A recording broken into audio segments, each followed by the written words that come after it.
Vale la pena, es sí, ingeniosísimo y vale la pena. Vamos a hacerlo. Ustedes se pueden comunicar con nosotros a través de la red de internet.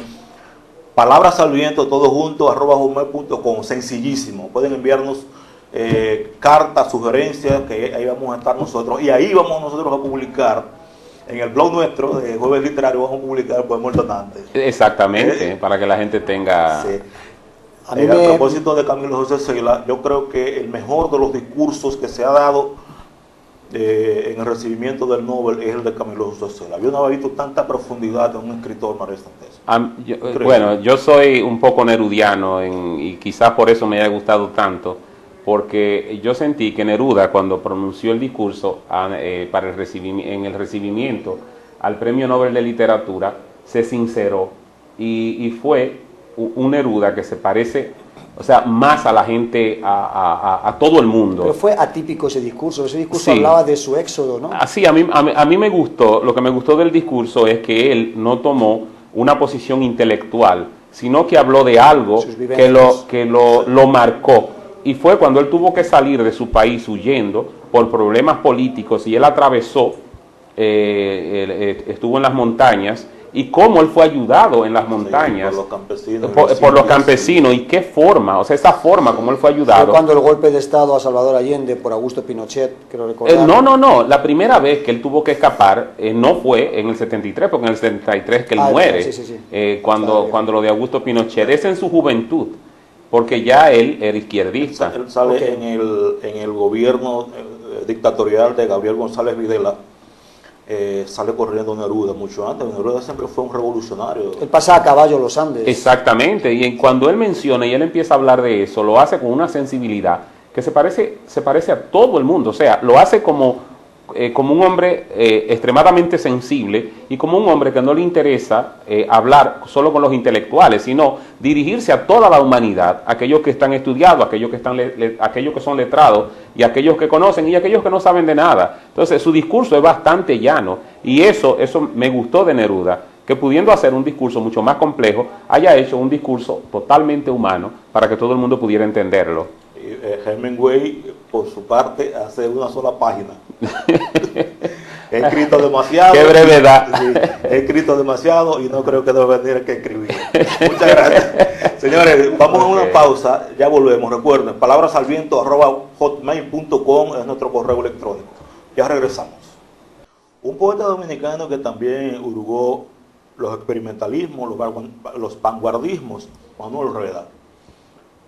Él tiene un experimento y las retaílas y el tambor de la isla, que es un poema que hay que leerlo de diferentes formas porque es el pluralismo. Manuel Rueda es quien introduce el pluralismo, que es quizás el último gran movimiento poético dominicano, pero no ha sido tan estudiado, no es tan conocido.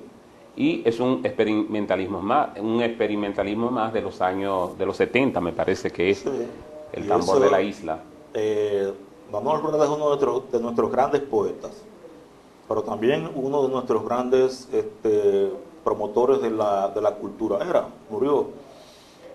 Pero ese pluralismo de Manuel Rueda es prácticamente lo mismo que plantea Neruda, de que todos los elementos que hay en la naturaleza pueden ser utilizados para la poesía, que no hay nada que no pueda ser utilizado. Es así. Yo quería salir un poquito de Neruda y hablar de un poeta que nosotros hemos ido dejando y yo no entiendo por qué. Se nos ha pasado, y es el César Vallejo, el peruano. Si uno ve la evolución poética de César Vallejo, en los primeros poemas de César Vallejo, en Trilce, por ejemplo, que está considerada su obra maestra, César Vallejo es vanguardista, pero un vanguardista de primera, un surrealista increíble. Desde el título. Desde el título, Trilce, es verdad. Trilce es la unión de dos palabras, triste y dulce. Exactamente. Y bueno decirle a los amables televidentes que ese libro, César Vallejo estuvo preso, acusaron de asonada y duró más de 2 años preso. Y ahí, en la cárcel, escribió ese libro y los presos de la cárcel peruana hicieron el libro y el libro se publicó en la cárcel.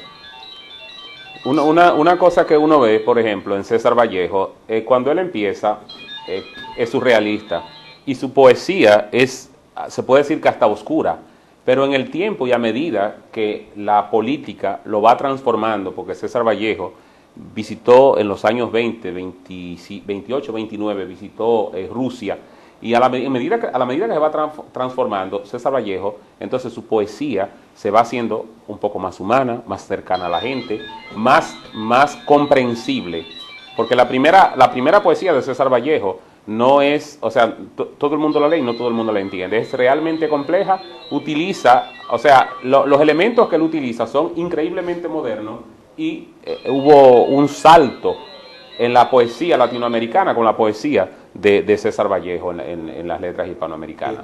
César Vallejo también tuvo la experiencia de la Guerra Civil Española, porque estuvo en España y escribió un excelente poema, quizás uno de los mejores poemas latinoamericanos. España aparta de mí este cáliz, un excelente poema. Pero en el caso además de César Vallejo, la poesía de César Vallejo va cambiando semejante, o sea, igual que la de Miguel Hernández, por los golpes de la vida. Sí. Y entonces escribe poemas humanos, sí, y escribe los heraldos negros. Hay golpes en la vida tan fuertes, yo no sé. Dice, golpes como del odio de Dios, como si la resaca de todo lo vivido se imposara en el alma. Son los potros de bárbaros atilas, o los heraldos negros que nos manda la muerte. O sea, un poema de dolor, terrible. Un poema de desgarramiento, un poeta de verdad que sintió el dolor en su propio cuerpo. Pero por lo visto los poetas son, por lo general, gente muy sufrida, que convierte su dolor en literatura. O sea, los grandes poetas del mundo todos tienen esa cualidad. Yo gozo muchísimo. Es más la sensibilidad de poder expresar el dolor, pero también cualquier otro de los sentimientos. Entonces, hay que tener sensibilidad. El poeta yo pienso que tiene esa cualidad, la cualidad de ver cualquier sensación, cualquier experiencia, y poderla hacer suya y después traspasarla al lápiz para poder escribirla. Pero principalmente, antes de la imaginación y la facilidad para la escritura, es la sensibilidad. Sí, indudablemente, si tú no sientes el dolor de la humanidad, ¿sobre qué tú vas a escribir? Claro. O sea, las personas que no tienen sensibilidad, por mucho que tengan que decir, ¿cómo pueden identificar el dolor de ellos y hacer el dolor, hacer el dolor de la humanidad, del dolor de la humanidad un dolor propio? Porque es lo que el poeta hace, del dolor de toda la gente, él hace un dolor propio y lo convierte en su poesía, en la voz de todos. Sí, si nosotros vemos el caso de Walt Whitman, y tiene mucha razón, bueno, sí, es verdad, Walt Whitman es un caso atípico en la literatura norteamericana. Es cierto. Walt Whitman habla sobre la miseria del hombre. Sí. Pero si nosotros vemos los grandes poetas norteamericanos, todos viven en una torre de marfil. Wallace Stevens, William Carlos Williams, Sylvia Plath, Emily Dickinson. O sea, todos viven en su mundo americano de bienestar, de nivel de vida alto. El único que se sale es justamente Walt Whitman, que es el más universal de los poetas americanos. Exactamente, es el más universal. Pero si vemos una poesía, por ejemplo, como la de Sylvia Plath, a nosotros que estamos acostumbrados a la poesía fuerte de desgarramiento, nos parece una poesía de niños. Cierto, pero a los americanos les gusta. Hay otro escritor, Robert Frost, creo Cummings. Cummings, sí, que son algunos de los escritores americanos, y es verdad, uno ve como un infantilismo en su poesía, claro, porque no hablan de la universalidad, sino hablan del dolor, de su yo apenas. Robert Frost tuvo una vida un tanto evasiva, ¿no?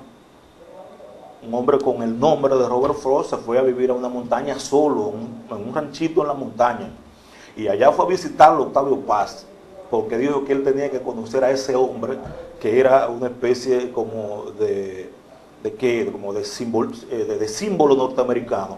Y cuando fue y se topó con Robert Frost, Octavio Paz, que comenzaron a hablar de literatura, le dijo, yo nunca en mi vida he leído una novela. Entonces le resulta extraño y cree que es una mentira, que un escritor de la talla de Robert Frost, que quizás es el segundo en nombre después de Whitman, de los poetas norteamericanos, que no haya leído nunca una novela. Sería bueno establecer